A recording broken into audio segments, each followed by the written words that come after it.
September 2nd or September 3rd. It's in dispute. And in that case, he supposedly had a pair of scissors that he was menacing an officer with.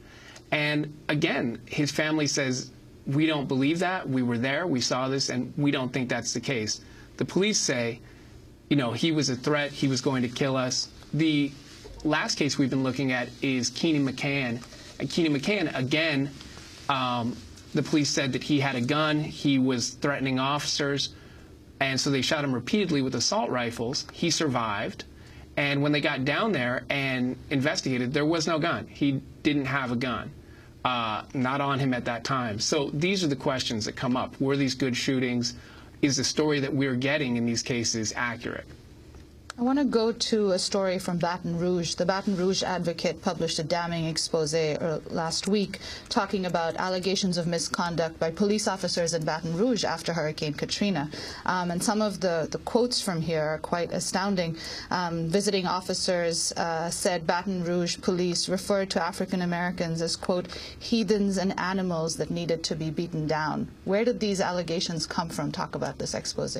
That's what's amazing about this story is in this case, these were state troopers from New Mexico and Michigan who came in to help the Baton Rouge police officers in the wake of Hurricane Katrina. They were coming there to render assistance and back them up.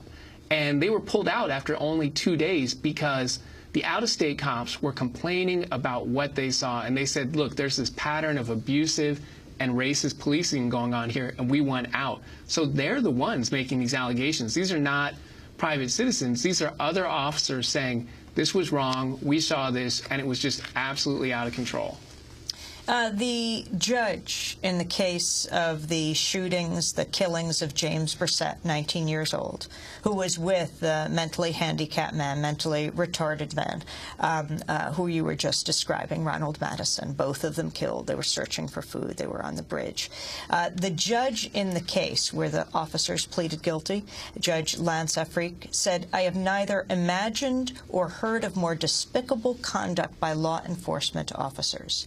Talk about the secret meeting that these law enforcement officers had to conspire over how to conduct the cover-up of the Danziger Bridge shootings. Well, you know, what's coming out from these plea deals, from these guilty pleas, is that it seems like there was an ongoing conspiracy to cover up these incidents. So you hear these things in the plea deals, like in one case, an investigator has a paper bag, and other officers come to his house and they say, what's in the bag? And he says a ham sandwich. He opens up the bag and it's a handgun.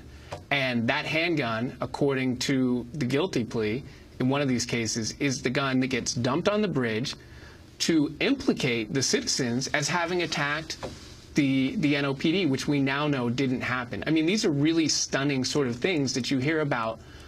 In another case, another incident. We have 10 seconds. Yeah, it's just cinematic. It's really mind-blowing.